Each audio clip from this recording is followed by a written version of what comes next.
Hello, Diamonds. It's Mrs. Krasko, Chapter 2 of The Chocolate Touch. Here we go. It was Sunday afternoon. The sun was sinking low in the sky, but the air was still quite warm. John was wandering along in the direction of Susan's house, absent-mindedly looking down at the sidewalk when his eye was suddenly caught by a dully gleaming silvery gray coin lying right in his path. The coin was the size of a quarter, but even as he leaned forward eagerly to pick it up, John noticed there was something strange about it.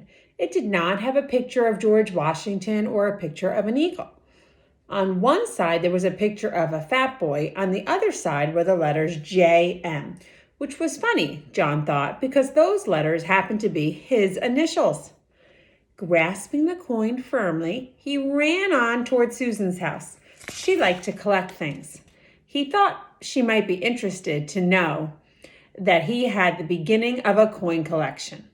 Although he was in the habit of going over to Susan's by the same route once or twice almost every day, this afternoon John found himself turning left where he usually turned right. I always go the same way, he thought. This time for a change, I'm going a new way. He didn't stop to consider that you cannot go east by going west, unless you go all the way around the world. Only 2 blocks along the unfamiliar street, John came to a small corner store. It was a neat red brick building with 2 big show windows. They were full of all sorts of candy. Susan was immediately, absolutely forgotten. John pressed his nose against one of the windows. He was imagining the taste of the chocolate-covered almonds and chocolate fudge on the other side of the glass when he noticed a man in a white apron standing behind the counter and beckoning to him. John was surprised. He hadn't expected the store to be open on a Sunday. "Don't just stand there in the doorway, John," the man called. "Come on in and get some fresh, sweet, creamy chocolate. There's a special sale today." How did the man know his name? John wondered. He couldn't remember ever having seen the store before. The storekeeper saw John hesitate. "The chocolate I use in my kitchen comes direct from the heart of Africa," he said. "I use none but the finest ingredients, and my recipes, well, I bet you've never had chocolates like mine before. Come on in." "Thank you," John replied, walking to the counter. "But you see, the trouble is, well..." "No money?" the storekeeper asked. "No money whatsoever. What have you got there in your right hand?" John had forgotten the old coin in the hand. "Oh," he said, "this is part of my coin collection. I mean," he added more honestly, "I'm going to save this coin and then get some more to make a collection." "Let me have a look at it," the storekeeper said. He looked briefly at the coin. "Aha!" he exclaimed. "Is it any good?" John asked, his hopes suddenly rising. "Very good," said the storekeeper. "In fact, it's the only kind of money I accept. But I don't suppose that you'd want to spend it on a box. A whole box? I imagine you'd rather keep this for your coin collection than spend it on chocolate, wouldn't you?" Oh, no," John said. "Chocolate any day of the week." "Go ahead then, help yourself." The storekeeper, pointing to a heavily laden show table piled high with large cellophane wrapped candy boxes, all exactly alike. "You mean I can have one of these?" John asked, his eyes round with surprise. The candy boxes were as big as the ones his father always brought home at Christmas time. "Just help yourself," the storekeeper assured him. "That is, unless you think it might be better to ask your mother first. She wouldn't mind," John said, and blushed. The storekeeper winked knowingly. "I'm sure she won't," he agreed. "Not in the long run, anyway." John tucked one of the large boxes under his arm, declined the storekeeper's offer to wrap it as a gift, thanked him, and hurried out of the store before there could be any question of anyone's changing his mind. The storekeeper smiled as he watched his customer hurrying down the street. John decided that it might be sensible to enter his house quietly by way of the kitchen, with the large candy box hidden behind him. He let himself in by the back door and crept up the kitchen stairway on tiptoe toward his own room on the top floor. John, as he was about to round the corner on the second floor. You want to say hi, Jake? Sure. All right. Jake's going to do a little cameo. Hi, guys. This is Jake.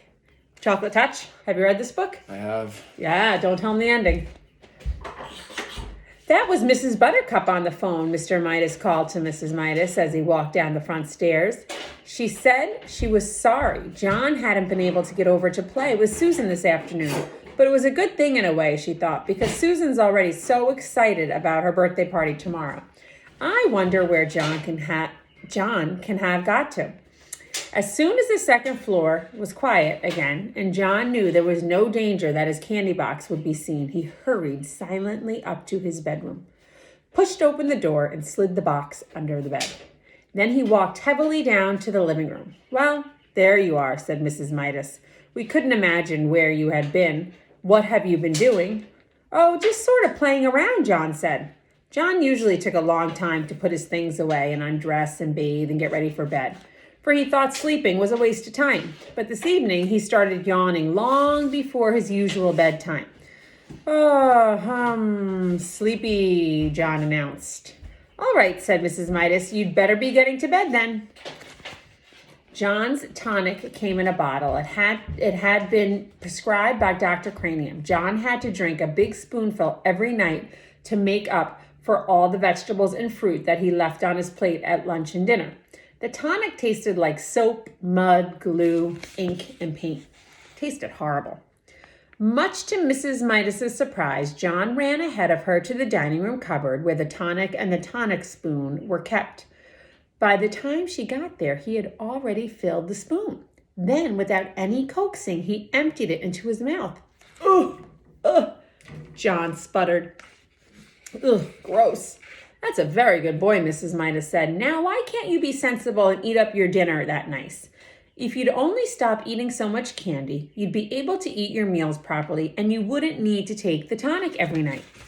Soon, John was scrubbed and in his pajamas and in bed, ready to be tucked in for the night.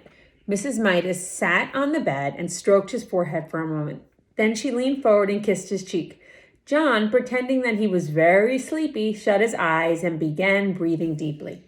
When Mrs. Midas rejoined Mr. Midas in the living room, she said, I've never known John to be so good about going to bed before. He went to sleep in no time.